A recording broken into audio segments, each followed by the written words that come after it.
Welcome to TWitWoW, the best wrestling podcast made for wrestling fans, by wrestling fans, on the web today. I'm John, that's my cohort and commentary Ashton, and this is our Friday night Smackdown review. I'm going to open this baby up by reminding you guys that next week we'll be live reacting to Smackdown, seeing as how they're treating it as a WrestleMania edition, given that we have the Fatal 4-Way for the WWE Smackdown Tag Team titles, Alpha Academy versus Wild Hogs versus the Street Profits versus the Mysterios, and the Armbar as well next week, the Andre the Giant Memorial Battle Royal. So we will be live reacting to Smackdown. There will be no review next week because we'll be live reacting to it. With that said, though, as the Smackdown before WrestleMania Smackdown, and as you know, the final week before what we could really call WrestleMania week, this was another stellar installment. You know I saw in the TWitWoW Discord, which you can all get membership in for only $3 a month. You host that poll, brother, about what content our audience wanted, and everybody knows that as far as reviews go and stuff, there's no better product, WWE speaking, being put out right now than Smackdown. The energy of this tonight was great. I mean, the main event scene continues to pop off. Loving Seth Rollins, Cesaro. I'm really excited for that. Come Saturday on night one of WrestleMania. Bianca Sasha continues to build. That's just a great in-ring match. I hope it main events night one.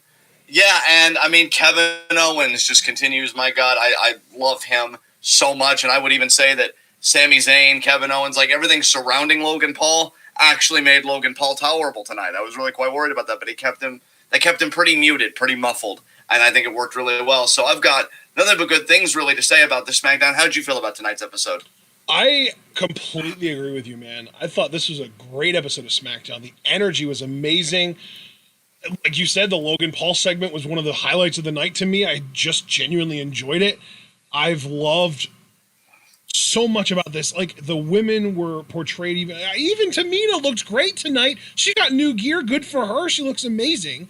And like, Natalya pinning Shayna Baszler is probably the worst part of the show, and I don't even hate it that much because it just perpetuates the tag team feud that's already going on. Yeah, they really showcased literally the entirety of the women's tag division on the main roster. Yeah. So I have to wonder how that's going to be resolved. Another big thing too is that like it almost softened the blow of Natalya winning the match when the Riot Squad came out and got their hands on Nia. Yeah, exactly. I mean, that's the thing. If you're a Shayna Baszler fan, you kind of had to groan a little bit with how that match went down because holy shit. But the post-match, at least, it was like, okay, every team kind of is vying for those tag titles. Mm-hmm. Every team's got the fire in their stomach. You love to see it. And even Carmela seems like she's going to be getting some direction soon. We'll talk about that. Yep. So let's get to our first segment, Heat of the Night. And I got to say, I have nothing against this SmackDown tonight. I really rather enjoyed it. He's a fucking gem. I just need to say that very sincerely. Mm-hmm. Fucking gem is Sami Zayn. Any Heats of the Night on your end? No. All right. Then let us get right into our Friday night SmackDown review. And he's old. He's angry. He's rated R. Edge opens the show. And you know something? All jokes aside, finally, Edge is interesting to me. Yeah. Finally. It took this long. Because you know something, man? I'm gonna reach into my bag for a second, because you know how I'm kind of like a time capsule up here with all the wrestling I've watched. There was a time when Edge, like I would say late 2004, early 2005, was like insane, because he hadn't even gotten a match for the world title yet. This was before Money in the Bank, right? And he would cut these crazed fucking promos. Like, oh, you fans didn't vote for me at Taboo Tuesday. I remember when that was a pay-per-view. I got screwed out of the Royal Rumble. I made it all the way to the final three. And, like, he would just get increasingly more unhinged. And, like, I tell you all, totally unironically, I fucking love that Edge. That Edge that's so fucking crazed. Like, you want to talk about Sammy being crazy, and I think Sammy is playing crazy very well with the whole conspiracy thing. Like, Edge, it was like, bruh, simmer the fuck down. What the fuck? And I got that energy tonight from him, and it was amazing. And I think it's almost even better because it's like, I've been world champion many times. No, this time, it's like I did not spend all of this time trying to move on with life and this and that. And then when I get the flicker, because of you, Bryan, that I can really maybe do this, that I can fight for this. I fought for this with everything, and I'm this close to the finish line, and you decide to put on your fucking racing shoes and compete with me? Nah, no fucking way. And Edge let everybody have it. I love that he said, like, one line that I loved when he was holding the cold metal in his hands and he was cracking it against their backs. It felt so good. And I'm like, yes, you mentally unhinged psychopath. Yes. Like, it's amazing because he talks about the affinities that he shares with Bryan. He mentioned again that Bryan, like, told him, you know, maybe this is possible for me. Maybe I can get this back. And yet, just like Edge, there were some people, I'm not going to say all, but I feel like there were some people that were kind of petering off with Edge, you know, the whole comeback story. I know I certainly did. I feel like you were kind of the same way. And, like, same thing happened with Bryan. Came back initially, oh, yeah, yes.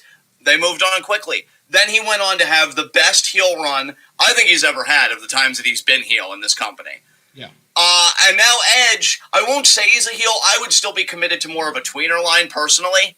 But I think he's he's so a much tweener, but he is well on his way to being a heel. I think as soon as, and again, we'll talk more about this next Friday after SmackDown. We're doing our preview predictions for WrestleMania. But as of right now, I think that Edge is going to lose his mind and really fuck with Bryan after WrestleMania. Yeah, bro, you and I are on the same wavelength there, because even though I'm not locking this in yet, right, because I know we're going to be doing the preview predictions next Friday after SmackDown Live Reactions, 10:30 p.m. Eastern Time. As it stands right now, I could see Bryan eating the pin because of Reigns, and then Edge, he just takes it to a whole other level because he blames Bryan for everything. Yeah. That is totally 100% where I see basically the same energy as Jay White blaming Ishii. Exactly. So I'm in complete agreement with you there. This Edge promo was fucking fantastic. And, you know, he said, like, I looked in the mirror and I finally liked what I saw because you guys are facing the rated R superstar. And, like, man, is Edge bitter. But again, it had such 2005 energy. I'm fucking living for it. Oh my God, Edge. Yes.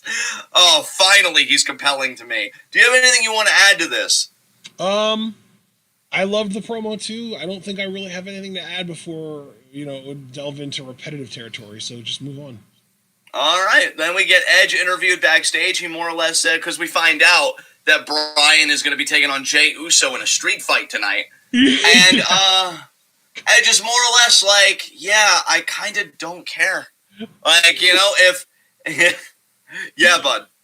Just the reminder that we had Daniel Bryan versus Jay Uso in a street fight in our main event, and then we still got the post-match segment that we got.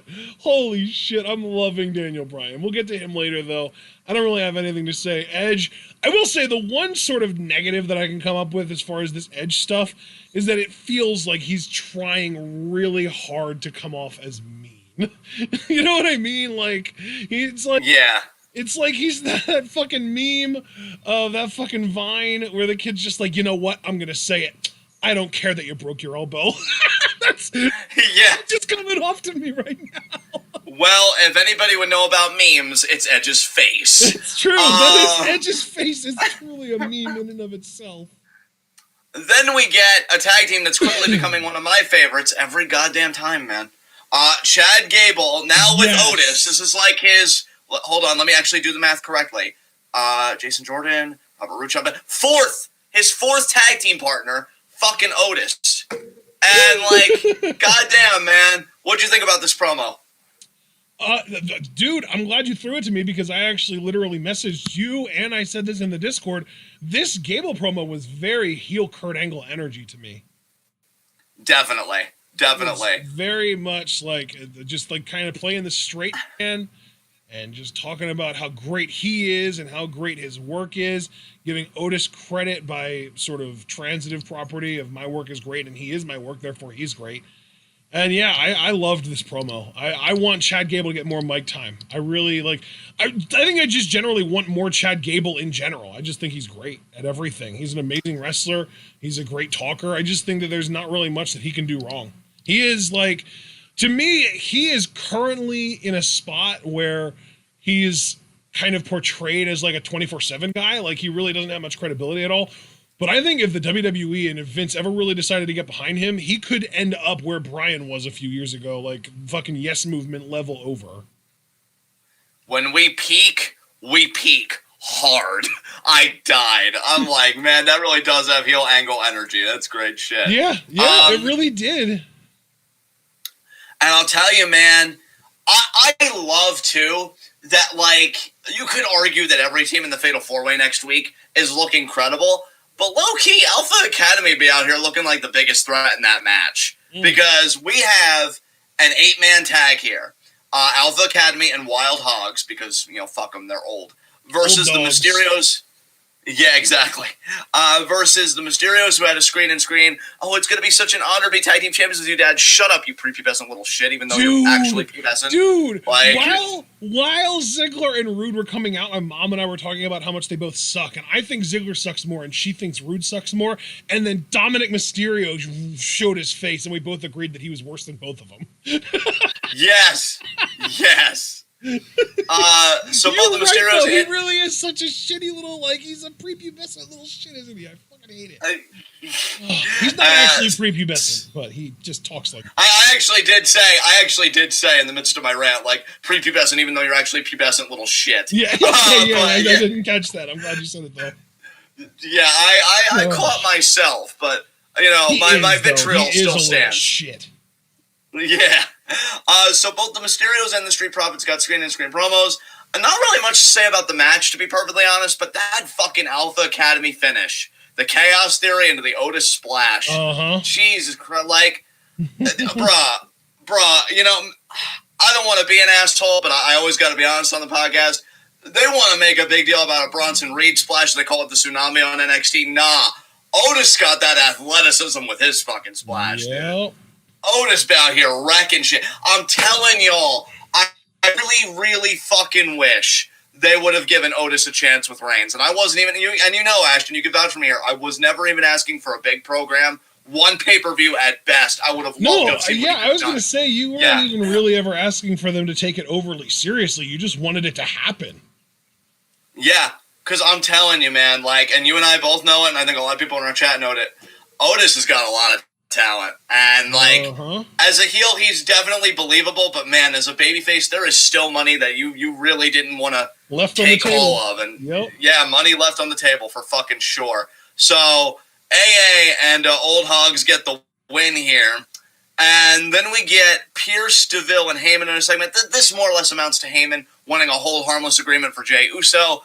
I guess they're doing the slow burn. I was going to say burn for DeVille. The slow burn for DeVille, if I could speak English. Because Pierce seems like he's going to contest Heyman winning this whole harmless agreement. And then Sonya comes in with, I think you make an excellent point, Mr. Heyman. And he's just like, I do.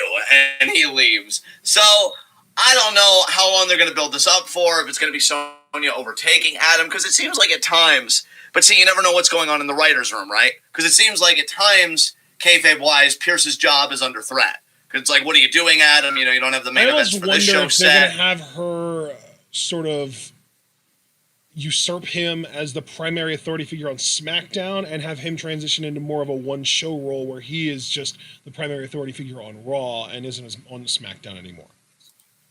Yeah, I mean, that could be, man. That very well could be. Yeah. I don't know if you've been seeing this in the news over the last couple of days, but it really seems like Paige is starting to kind of try and gear up to maybe make a return at some point over the next year or two. So I'm wondering if maybe they'll do something with her and Sonya since they have a history. I don't even remember what the name of the trio was anymore, but yeah, they do have a history. Yeah, man. I'm keeping an eye on that. Was where Paige was with Sonya and Mandy? Oh God, was it fuck? Because I don't think it was that. It's on the tip of my tongue, man. It's one of those things where it's like, yeah, it's rough though, because I'm the same way. Like I have it in my brain, but I just got to dig it out of there, you know. Yeah, I'm just gonna skip over it. I'm not gonna make this fucking podcast dead air. Fuck that. Absolution. Absolution. Thank you, Foster and Javaris. Absolution. Thank you guys. See, Javaris and Foster have got our backs. We appreciate it, guys. Anyway, I am keeping an eye on that. You see what Foster said? No, it wasn't fuck, but I will steal. You can. I'm telling you, Foster. There's an acronym there that you can unironically make work. I'm not but no, I am keeping an eye on that. So we'll have to see what happens. I know Paige. It's another one of those cases where, like, the person, whatever, and I certainly don't like her boyfriend, transphobic piece of shit. But as a talent, I do think she'd have something to contribute to the women's division. So it'll be very interesting. I think especially, too, because before all that happened with Paige, I think they were for her versus Asuka at that year's Mania when she retired. So I have to wonder if she'd come back as a face or a heel. And I think there are a lot of interesting matches on the table for her. And she's still only 28 years old. That's the fucking crazy thing. Yeah. Like, if she were to come back... Like she's younger than all 4 horsewomen, I think. Maybe Sasha is like right around that age, but the other 3 are definitely older than that. Yeah, exactly. So we'll have to see what happens with that. Then we get to Seth Rollins. She's younger than all 4. I just saw Sasha's 29. Yeah, wow. That's insane. It really is, man. It really is. Then we get Seth Rollins and Cesaro in a segment. And, I'm sorry. I know you want to move on, but I'm just thinking about Paige now. And I'm like, I feel like she would come back and she would be a face for a little while, but it wouldn't take long for them to turn her heel. Because I think that she prefers being heel, and I think they like her more as a heel, too. Yeah, it's been a minute since I've, really even watched anything Paige related, so I don't even know where I stand on that. But I do agree. I feel like most acts, you get the babyface run out of the way. They did it with Triple H. They did it with Bryan when he had his comeback. They're doing it currently with Edge. She'd find her way to being a heel after the initial face run. But we get this Seth Rollins Cesaro segment. Foster! Listen, man, he is fashion forward. That's one word for it. Yeah. I mean, it looked like the Cheshire Cat vomited on his suit, but, who am I to... Yeah, honestly, don't get me wrong, it looked fucking ridiculous, but at the same time, I was like, God, I want to touch that jacket. You know what, though, man? I mean, he's married to and has a child with one of the hottest acts in pro wrestling history. If that doesn't make your confidence fucking Teflon, I don't know what does. So that's like, none of y'all motherfuckers can touch me because I'm married to your favorite, so shut the fuck up and deal with it. Here's my purple vomit suit. Fuck y'all. And yeah. Damn. Just goddamn. Okay? But yeah, no, I'm just thinking about this segment because I've been trying to get out that I was a bit disappointed by this a little bit. I'm still really hyped for the matchup, but Cesaro's still a bit awkward on the mic. I think he had some good lines there. Swing is in the air. I like that. I loved how he ended. WWE copyrighted that? No, I did not see that. Yeah, WWE copyrighted. They filed a copyright for Swing is in the air. So that might be an interesting now. All right, well, I think when he gets more confident in the delivery, I will say I loved how he punctuated it, to give Cesaro some credit. Take a swing. I love that. I thought that was a great finish. And yeah, Javaris, I saw you dunking all over Seth on Twitter. Seth, I think, was doing a great thing. I'm the new Mr. WrestleMania. I'm unshakable. Seth might be my new favorite, sniveling shit heel. Because he leans into it so hard. You could tell he's not even trying to be cool. And that is one thing we should give Seth credit for, unironically. Yeah. You could tell this dude isn't trying to be cool. He isn't trying to pull a Triple H, as you used to say, on your blogs and stuff when you used to write about wrestling before we really started getting this off the ground. He really is no, boo me, insult me even for my threads. Anything that I can use to get heat from you. And see, I feel like he's a better Baron Corbin in that way. Because Corbin will be like, my $45,000 shut up, Caillou. Nobody's fucking talking to you. Go eat sand. Now this, I think, is how you fucking do it, to me personally. So, and Javaris, saying that Seth is so fucking corny, Yeah. That's the point. I'd say he's earning his paycheck big time. That is precisely the point. Yeah, like, and for people that want to complain about the triple threat and stuff like that, I think they would look at this Mania card and say that this is one of the most cohesive Mania matches on the card. Like, Cesaro disrespected Seth. Seth has been antagonizing Cesaro, and he even took him out at one point with multiple stops. Cesaro stood up for himself, which we should also not forget to mention. He swung Seth 22 times, which is stuck in his craw ever since. It's very simple booking. It's a very, like, by-the-number story, but done in a very entertaining way. This is one of the strongest Mania matches on the card to me. Like, absolutely. I am really, really excited for this. Foster said that he's horrified to see Seth's Mania gear. And see, that's the thing. Like, what is he going to pop out of Mania? Especially since we're actually going to have people there, right? Yeah, you know. You don't know. I feel like a lot of Seth's big match gear is inspired by Power Rangers. Maybe since he's a bad guy now, he'll get a new thing of gear inspired by a Power Rangers villain. Ooh, I like that idea. I want Seth Rollins in Goldar gear.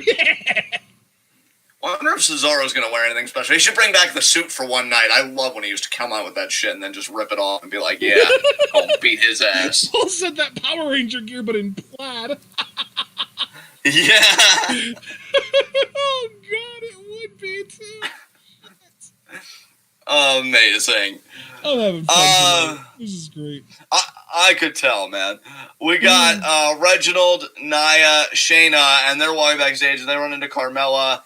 And Nia's just more or less like, because Reginald tells her something, well, you know, I didn't appreciate you did that or whatever, kind of like side-eyeing Carmela. And I was like, are you serious? Yeah, that's why it happened? Jesus. So then after that, we get Natalia versus Shayna. We kind of touched on this in the intro. Very quick matchup where they exchange cradles. Natalia actually gets the upper hand. So yes, you live in a reality where Natalia has beaten Shayna Baszler. Enjoy that. After that, we get a huge tag team melee with, again, the entire division, with Natalia and Tamina standing tall. Unfortunately, I don't see the Riot Squad winning the tag titles, whatever this happens to be. And, God, like, I understand Boss and Hug made the tag titles, so I was totally cool with Sasha and Bayley being the next champions. But when you're talking about an actual tag team that those titles were made for, like, I think Riot Squad. I really do. Like, I can't believe they haven't been champions yet, and it really, really saddens me. After that, Carmella's just kind of watching all of this backstage on a Tron. Billie Kay comes in, wants to give the resume. Carmella shoos her away at first, but she's like, no, actually, I'll take it. And again, like, good for Billie Kay for consistently getting TV time more than her tag team partner Peyton Royce, who had to go on Raw Talk and almost like shoot her way into a match with Asuka that she would lose. But I was really hoping there'd be more to the Billie Kay Riot Squad story. I really hate that it just ended the way that it did for all three people. So yeah, I guess she's gonna be with Carmella now. That's interesting. I guess I'm not nearly as compelled by that as the Riot Squad. Is Reginald just gone now? I guess he is. I guess they're moving on from it. To be honest, I'm even kind of second guessing my prediction that'll help Sasha beat Bianca, because it seems like they really are keeping him with this tag team. Which again, why anything? Oh God. Why anything? Yeah, exactly. That's pretty much my mood with segments that I hate.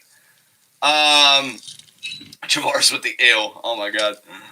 Yeah, Foster, I watched that clip that you shared in the Discord of that Fastlane moment.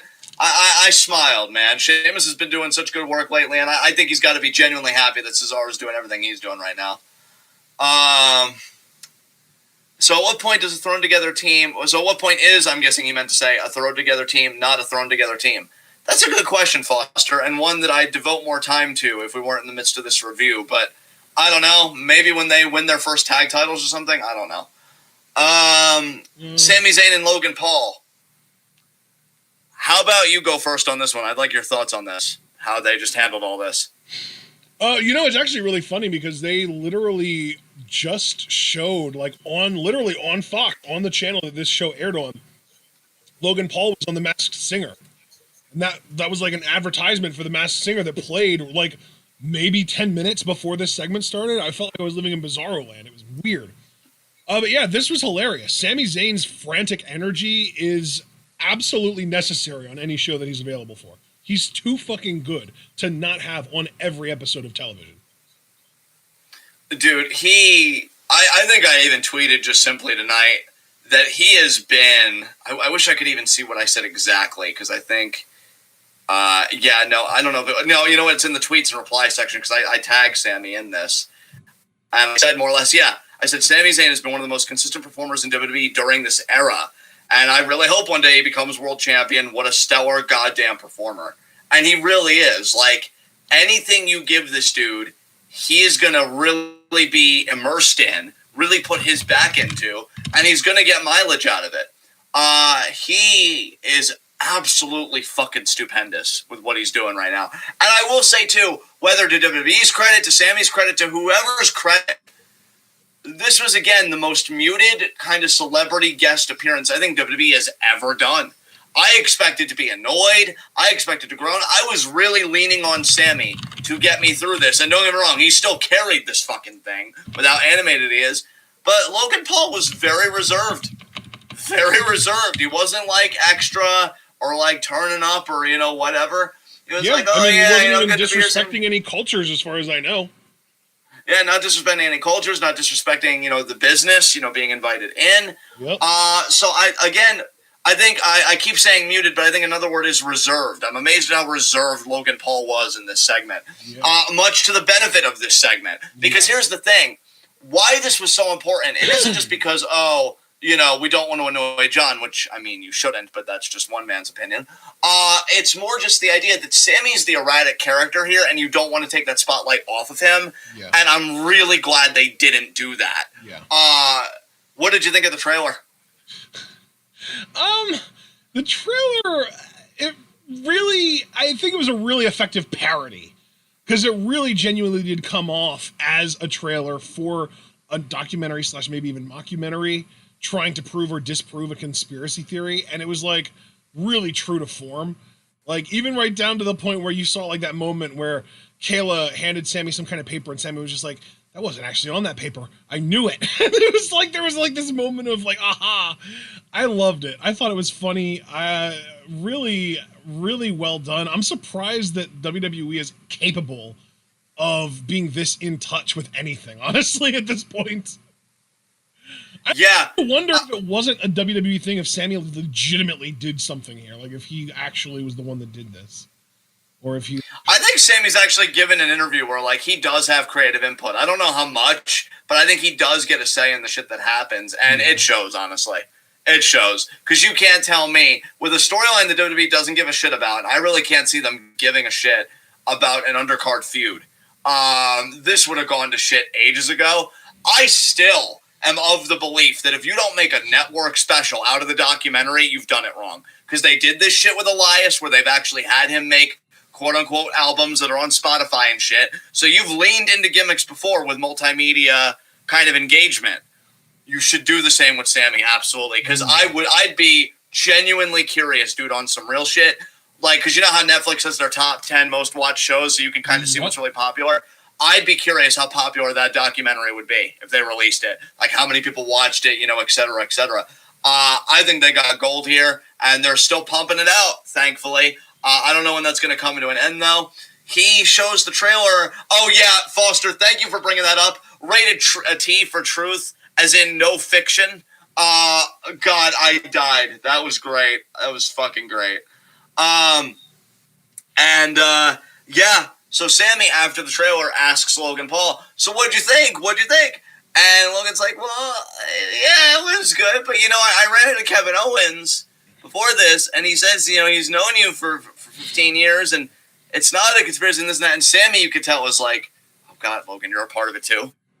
God, the biggest social media influencer, you're a part of it, too, because you could just see it in his eyes. And it's like, you're not Kevin's guest. You're my guest. You're not Kevin Owens' guest. You're my guest. And, like, he calmed himself down, because let's remember, he invited Logan to WrestleMania, and I think that's going to be important given how this segment ended. And I love that he actually did that before showing the trailer, so it's like he's got him locked in.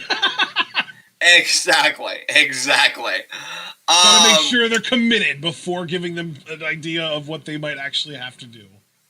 Exactly. But that's very important, I think, especially for when we do our preview predictions next Friday at 10:30. Yeah. That Logan Paul will be in attendance, because Kevin Owens shows up out of nowhere with his KO Mania 4 t-shirt. Yo. Fucking love you, Kevin, so much. He stuns Sammy, and he's talking his shit. You know, this is going to keep happening to you, Sammy, if you keep pushing this conspiracy crap. And you know, more or less he's going to beat sense into him. WrestleMania, because he said on Talking Smack, you know, I want the old Sami Zayn back. Yep. Blah, blah, blah. And then he walks by Logan Paul, and he shoves him. Now, I even tweeted about this, and this tells me WWE isn't stupid, at least not completely, because they have to know that, yes, Logan Paul is beloved by many. I'm not about to deny that. But he's also hated by a lot of people. And I think he's hated by a lot of people in the demographics that WWE tries to appeal to. I was just going to say that. I feel like the demographic that the WWE goes for is much more likely to hate Logan Paul than love him. So, who better than a guy using a stunner, one of the most iconic finishers ever? I think Logan Paul's going to get stunned at WrestleMania, dude. And I think it's going to make people fucking pop. I really do. I you know what? Totally agree. I totally agree. Yeah. I think if you weren't going to give Kevin Owens Jay Uso, if you weren't going to give him like all this stuff, if you weren't going to give him the Daniel Bryan spot that Bryan's currently enjoying, this is actually not a bad use of his babyface momentum. Have him stun a guy that's hated on the interwebs, maybe beat Sami Zayn. We'll lock in those predictions next Friday. And then we go towards Money in the Bank, where Kevin Owens, I think, will be white hot as a potential favorite to win that briefcase. I got to give WWE credit here. This is a knockout segment for all three people. Because, again, Logan Paul, very reserved. It's good PR for him. And I'd be curious, too, how much, what the ratings were for this particular segment. How much of a draw was Logan Paul and his social media influence to get eyes on him here? That's a great question right there. Yeah, definitely. Yeah. Let's see it. Let's fucking see it. I love this. Absolutely. I think this was a great segment. Glad to get your thoughts on it. We get Pierce DeVille and Edge. Edge more or less letting him know, hey, I'm going to be on commentary. Great. Kevin Owens interview says, you know, maybe people think that I did that because I love, you know, stunning Sammy. And I do love it. And then I think he starts going to the same point of like how he wants to help Sammy and bring the old Sammy back. But then Sammy attacks him, shoves him into some steel pipes and, you know, knocks Kevin out. And he says, you ruined everything. And again, just being like, he is, I mean, forget an egg. I'm not even going to do the thing because the omelet's on the fucking table. All right, we're at a fucking Denny's, baby. It's fucking made. All right, we're full Grand Slam breakfast up in this motherfucker right now. And he's like, I'll see you at WrestleMania, and I'm like, yeah. Get help. But you know, after that, we get Bianca Bel-Air being interviewed. I really like her. Dude, not only is she so good, let's deconstruct for a second everything she was able to do in this promo. She was able to put over Sasha Banks and by extension their WrestleMania match because she said, this is the Sasha Banks I've been wanting, you know, the one that hit me with the backstabber last week. She puts over Carmela and says, you know, Carmela actually ties Carmela into this story because, you know, it was because of Carmela that Reginald got involved in our businesses and that. But she's a former SmackDown Women's Champion, so I'm not looking past her. Mm-hmm. So Bianca promoted the show, Sasha, Carmela, and herself.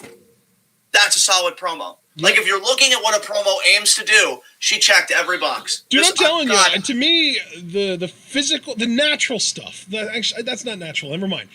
The stuff that she had before coming to WWE is, I've been saying this for the longest time, is all the shit that Bianca is the best at. She was strong and fast and smart and quick and a good talker before coming to WWE. All the WWE really had to do was teach her how to wrestle, and I think she's gotten there at this point that she's really good at that too. Like, she came in already at like an 8 out of 10 overall performer, and she just had to refine those last 2 points, and she's probably at like a 9 or a 9.5 at this point.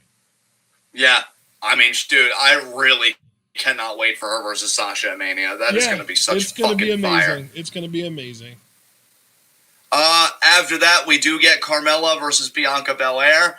Not really much to say her, to be honest. Carmela had a creative spot where she took Bianca's brain, she tied it into the bottom rope to get some stomps in and stuff like that. But I'll tell you, man, when Bianca flips the switch and she's in control, they really exhibit her dominance. Because she did that one spot, and she used to do this in NXT, where she's got a hold of the person and she keeps clubbing them, makes you want to call out World Star, because she's whooping that ass, man. God damn. And then, just the way, I've noticed this too lately with the KOD finish, the way that she kind of could just slide into it out of nowhere. Because Carmela seemed like she had control, then Bianca gets her in that torture rack position, and then bam, she hits her with it. 1, 2, 3. Dominant win for Bianca. Sasha tries attacking her again. Now, here's what I like about the Bianca character. Because Sasha did put her hands on Bianca. She didn't get any offense, but, there were hands. I thought Bianca would have laid out Sasha with a KOD and maybe stood over her before Mania. No, she just wagged a finger and she said, WrestleMania. Dude, Bianca is saving all of this for Mania. Yep. She is not. The only thing she's done, because I don't want to, miss anything, she did slap Sasha one time. Yep. That's it. Yep.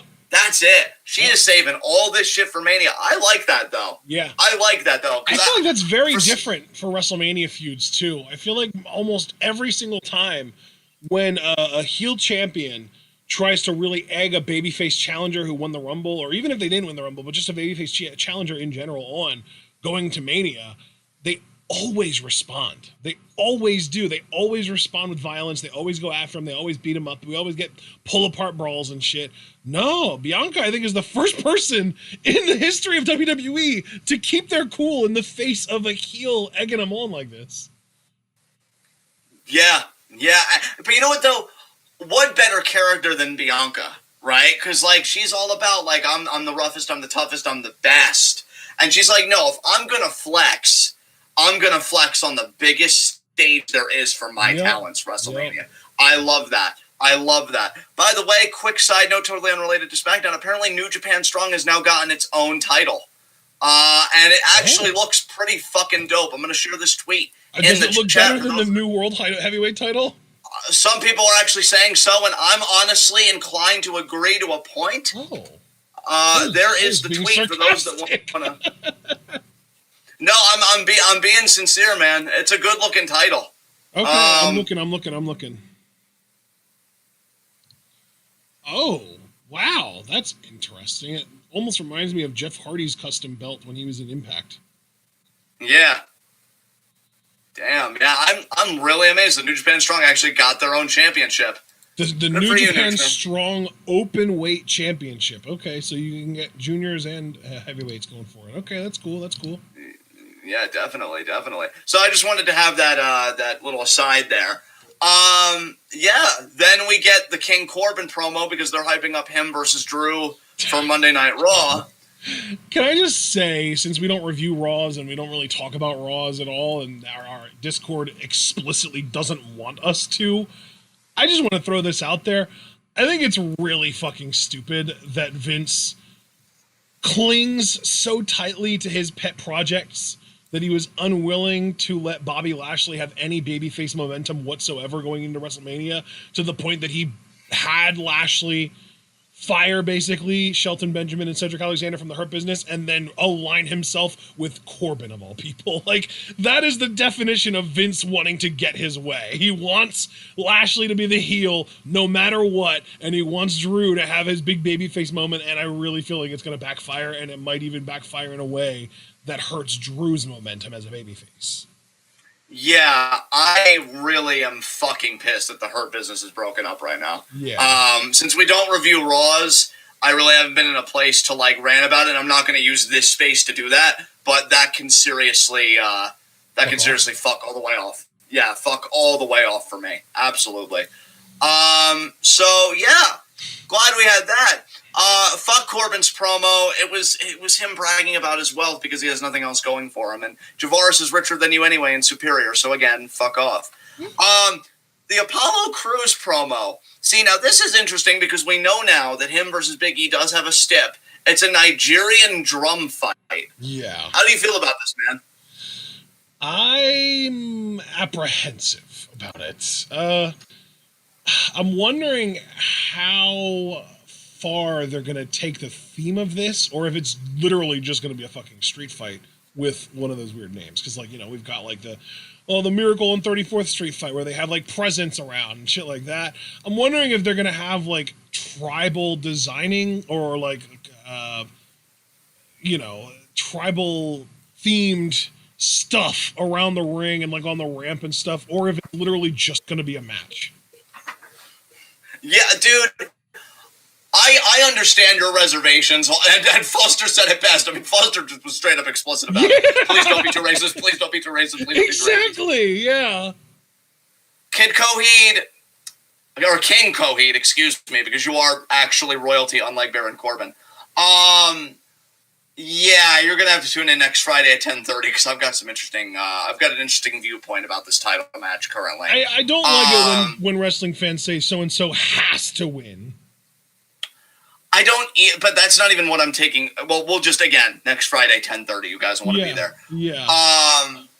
But yeah, Apollo's still killing it with this gimmick. See, this is another thing I hate about, like, gimmicks that I don't think you can necessarily call them racist in of themselves, right? But it's like, it's on the borderline, especially when you know who runs the company. Mm-hmm. Because, like, Apollo is genuinely doing good stuff. I just hate that he's in this position where it's like, oh, God, if they falsely handle it, I'm fucked. Because, like, that's all that's going to be talked about is, like, oh, my God, look at this, and I'm associated with this. Yeah. So you're either associated with something that's, like, it has the potential to be cringe and all that stuff, but you make it work because you're talented, and Cruz is talented. Or, like, they get overly involved, and it's like, oh, God, I don't want to be a part of this. Do I have to be a part of this? Can we please drop this? Like, I'll go back to being a smiley babyface if it means not being a part of this. Yeah. So Cruz is walking a fine line, and it's not even his damn fault. And I feel for the dude, genuinely. It sucks. But I'm hoping it's a good match. I'm pretty confident it'll be a good match. But like you, and definitely like Foster, I'm just hoping it ain't fucking racist, man. Let's keep it cool.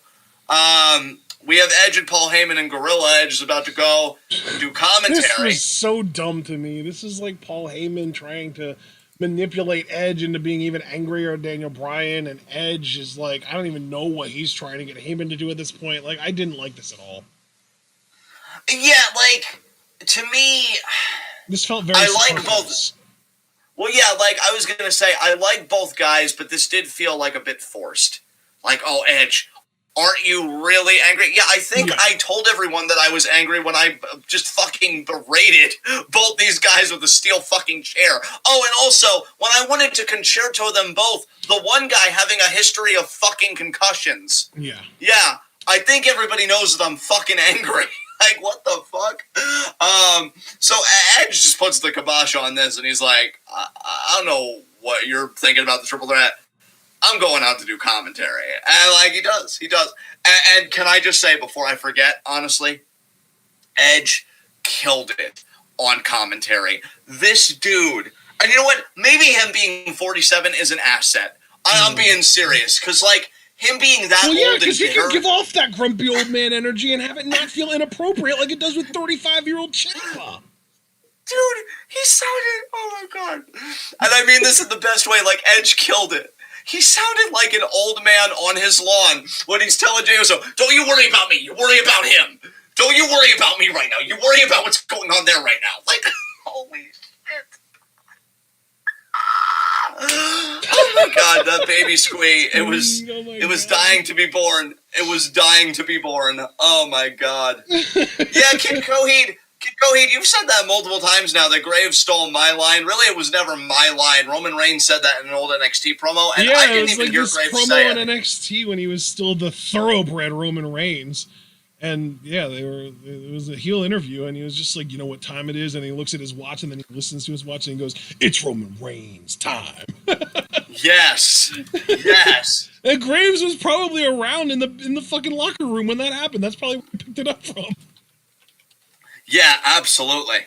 Javaris, fucking facts, dude. I really thought that Edge was going to beat the shit out of Michael Cole, and then Bayley was going to tweet, hey, that's my job. Yes. Which, by the way, still 0 ding-dongs out of 10 hellos, because no Bayley on the fucking show again tonight. What the puke, Smackdown? You know, the last time I wondered where somebody was multiple weeks in a row, it was Aleister Black. I mean, he still hasn't been seen, and he's not even in the armbar this year. Oh, God, you're right. What a fucking deliberate oversight. What the fuck? Maybe they're saving Bayley for a big post-Mania angle, because here's the thing, she is a 4-horsewoman, and she was doing stellar fucking work, so, like, I can't imagine, dude, that they just dropped her off. Yeah, you would. But Edge killed it on commentary. Oh my god, the anger, the entitlement, the bitterness. It's so me. God damn. And then when Cole was like, there's no more resilient performer at WrestleMania. How did Edge even say this? Because I feel like he wanted to say it. Michael Cole, I am one person away from you. No. He did say that. You're right. But, like, he said something, because I feel like he meant to say, I beg to differ, but he said it, he took, like, the scenic route. I think he said, I beg to disagree, or something like that. Yeah, he's like, I beg to disagree, but I'm like, what? Oh, my God. You sound like you're cracking like an egg now, man. Let's all go to Denny's. What? But yeah, well, I mean, like I said earlier, Grand Slam breakfast, because that's what Sami Zayn is right now, and I'm on my way to becoming that, talking about Edge on commentary. Oh, jeez. Oh, Lord. Oh, God. Oh, jeez. God. Oh, don't be apprehensive. Just go with it, God. I'm so apprehending this. Look, whether you pucker the anus or not, it's happening, all right? No, I'm still pretty loose butthole. I'm just apprehensive. Well, give it time. But yeah, like, I beg to disagree, Michael. Like, are you dying of dementia? What the fuck? God damn it. Like, what are you even trying to say right now? By the way, before I unintentionally offended anybody, I swear to God that's a Rick and Morty joke. I was quoting Rick and Morty. It is. So, like, yeah. Like, even Bethany Firebird had to be like, oh, hon, and just, like, look away from the television. But no, he was great. And you know what? I will give Edge credit on this, seriously. He really put Jay Uso over on commentary. Because, like, it would be one thing just to say one good thing about Jay Uso, but he kept coming back for, like, how legit Jay Uso is. And I really, really appreciated that. The street fight, you know what? I feel like I've talked a lot. How do you feel about the street fight, man? I'm not talking about the post-match thing. The street fight was so good. I do. Okay. So, first of all, just let me get this out of the way. I fucking love Daniel Bryan. He's so goddamn good at everything. But, here's what I really wanted to get around to. Jay Uso is so fucking good in there. What the hell? He really is. He really is. He's so good. Dude, I will say, I do have a nitpick of this match for me personally, and that's that some of the spots were, like, a bit unbelievable. Like, I'll give you the perfect spot that stands in my mind. Bryan took a fucking balled-up fist with a chain wrapped around it to the head. Dude! Like, knocking him out, and then the splash. Out of him. Yeah, he fucking clocked him. No, but you know what, though? You know what I loved about that? Is that after Jay did that to him, and then hit him with the Uso splash and Bryan kicked out, Edge's face was priceless. That's true. That is true, because he's like, oh, fuck. He looked so shook, dude. He was positively shooketh. He really was, though. Yeah, like, it kind of teetered in ROH territory for me a little bit, but you know what, though? I do think you make a great counterpoint, Ashton, that, like, I think it really sold that with Bryan as the clear-cut fucking babyface here, Edge has something to worry about. Yeah, like, absolutely. Dude, it really got over how tough and hard to beat Daniel Bryan is, and, like, oh, God, the Bryan, some of the beatdowns that Bryan was actually giving to Jay Uso too, were like Edge has that to look forward to. And then there's also the point that like anything that's happening in this match could happen on that match too, because it's a triple threat and there are no rules in that either. You know, and I just gotta say, and this is coming from a guy that has never put Bryan in like the top 5 of my fave 5. I'm just gonna give the game away right now. I think he's finally gonna do it. I have fucking loved this Bryan. And look, I know Javaris and other people don't like how Bryan's been written. And hey, everybody's entitled to their opinion. I fucking love you guys regardless, right? But like, to me, I love that Bryan has the energy where there was a time where a Sami Zayn could talk about, I beat Daniel Bryan at WrestleMania. And I think he even mentioned at one time, like, oh, it only took me 10 minutes to beat him. And this Daniel Bryan is like, bet, want to do it again? Yeah. I'm like, ain't doing shit. You ain't doing shit. Dude, I think it's what's really brilliant about this is it almost feels like Bryan kind of played the role of the shark, right?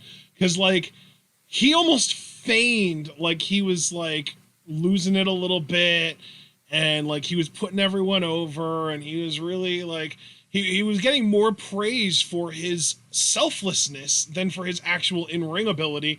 And then it's like at some point, like after Edge won the Royal Rumble, Bryan was just like, this whole putting everyone else over thing has been fun.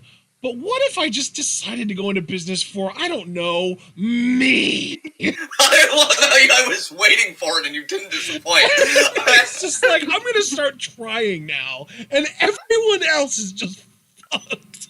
Dude, I love how he looked at Edge and he's like, man, that comeback story, that's so beautiful. And wow, you won the Royal Rumble at number 1. And wow, that main event, what a story. Would really be a shame if something happened to it. Like, and dude.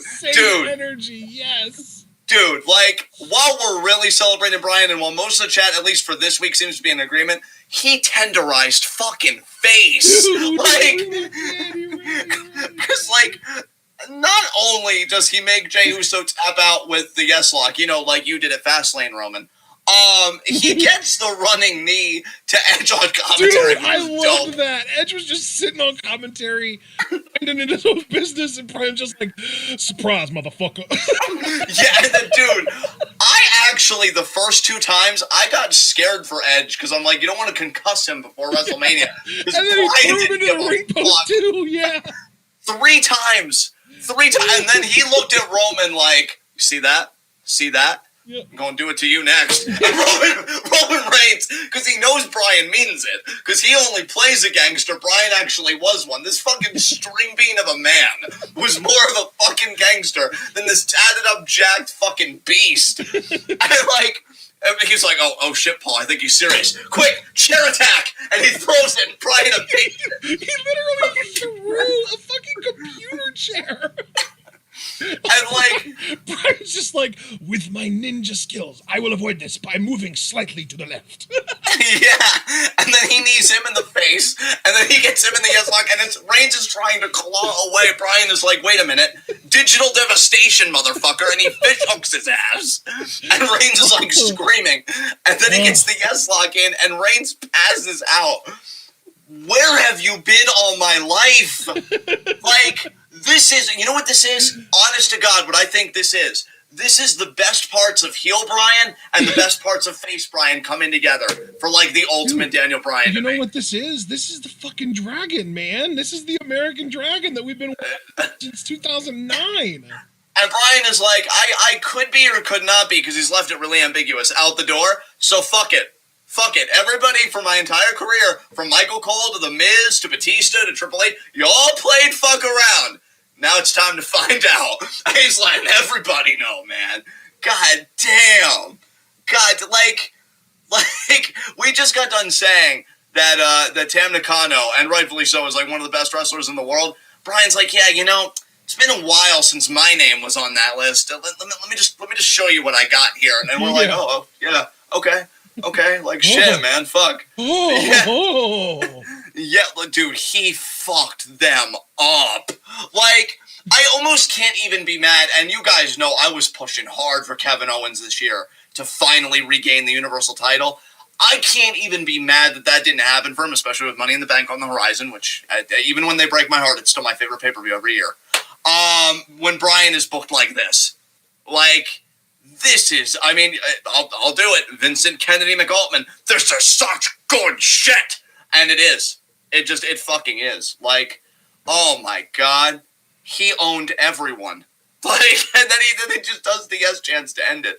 I wish he was on Talking Smack tomorrow. Because I'd love for him to look at Paul Heyman and just cut one last promo. Just letting Heyman know, like, yeah, your meal ticket, he's fucked. And you tell him that. Amazing. Smackdown continues to be the best show WWE puts out every week. Yep. Unbelievable. All right.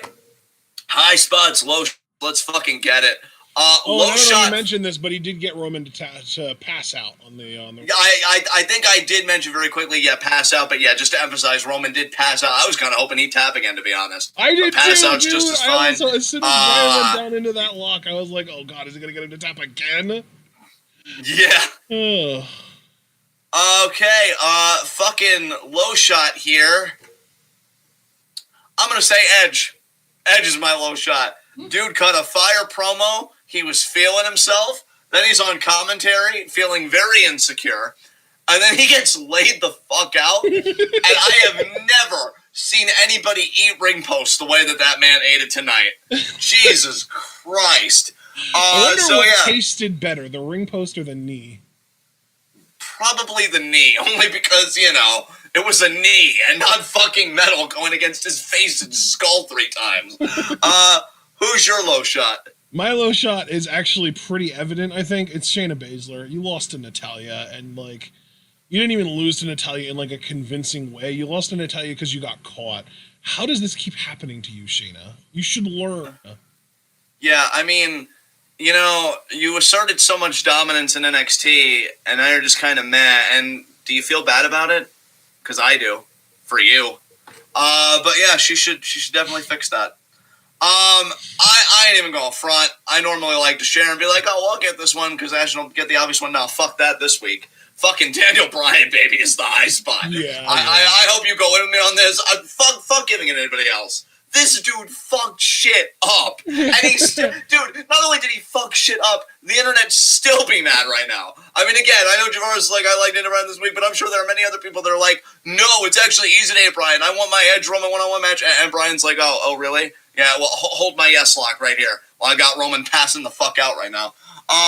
Yeah, he's killing it. He's getting heat and babyface fire at the same time. Daniel Bryan, baby, can do it all. Do you even want to, have your own high spot? Do you want to just co-sign and get the fuck out of here? I'll just give a few shout-outs to some honorary high spots. Bianca Bel-Air had a really good night tonight. Alpha Academy had a really good night tonight. Let's see. The Riot Squad had a pretty good night tonight, I would say. Just because of the fact that they actually got on TV and they got to take down Nia Jax. That was pretty cool to see. And, oh, God, I want to give Sami Zayn a high spot for his performance, but he also got stunned. Although he got revenge later, so I will give my other high spot to Sami Zayn, or at least my other honorary high spot to Sami Zayn, because, I can't give anyone else the proper high spot other than Bryan. It just makes the most sense. So, Bryan is my actual high spot, but I wanted to just give a few shout-outs there to some other people that have really, really good nights, and we can move on now. You're a good man, sir. With that said, this has been Friday Night Smackdown. This has been TWitWoW, the best wrestling podcast made for wrestling fans, by wrestling fans, on the web today. I'm John. That's my cohort and commentary Ashton. Guys, be sure to like the video as you find out. The more likes you leave, the more likely we are to be the top result for Friday Night Smackdown reviews on YouTube. And when you're the best at what you do, the top is the only place that you belong. So please leave that like. Be sure to subscribe and click the bell icon for notifications so you never again miss any of that TWitWoW goodness. Check out everything we're involved in the description box, including our Twitter handles. I'm at John_TWitWoW. He's at Ashton_TWitWoW. My pinned tweet is to collect Q&A questions. Q&A is April 29th. So non-Patreon donors get 3 Q&A questions. If you donate $1 to the Patreon, you get 2 additional Q&A questions for a total of 5. I said at the start of the show, I would just donate $3. That gets you access not only to the Q&A questions, but to the TWitWoW Discord. We do Among Us Mondays. It's fucking awesome. You want to be there. So Ashton's pinned tweet is the TWitWoW schedule. You'll want to check that out. I am just going to go over the rest of this week, and honestly next week as well, because it's the big Mania week. So we've got tomorrow, 9 p.m. Eastern Time, the Stardom April 4th show, Yokohama Dream Cinderella preview and predictions. Again, that's at 9 p.m. Eastern Time. Sunday, April 4th, 5 p.m. Eastern Time, New Japan Pro Wrestling Sakura Genesis 2021, main evented by Ospreay vs. Ibushi for the world title. That's at 5 p.m. Eastern Time. Tuesday, April 6th, NXT TakeOver Stand Deliver preview predictions. It'll be at 5 p.m. Eastern Time.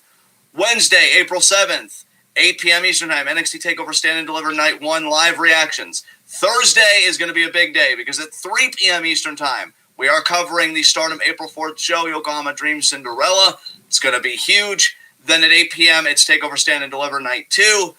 Friday, April 9th, again, we will be live reacting to Smackdown next Friday. So 8 p.m. will be our start time since we're not reviewing it, because at 10:30, we've got WrestleMania 37 preview and predictions. Then Saturday, 8 p.m., WrestleMania 37 Day 1 live reactions. Sunday, 8 p.m., WrestleMania 37 Day 2 live reactions. And then Monday and Friday the week after will be post-WrestleMania 37 Twitch streams, Raw and SmackDown, respectively. Obviously, there's stuff between that, but I wanted to keep it focused on Mania and just the stuff that we've got coming most recently. So again, guys, if you're a Stardom fan, and you should be, subscribe to Stardom World if you haven't, you can join us 9 p.m. Eastern Time tomorrow. We're previewing and predicting Yokohama Dream Cinderella. Who will we pick to come out on top for the World of Stardom title between Bea Priestley and Utami Hayashishita? Who will win the 5-on-5 war between Stars and Oedo Tai? And much more. All right, guys, we will see you then. Until then, be good to yourselves, be good to each other, stay safe out there, keep loving that wrestling, and tune in. Peace out.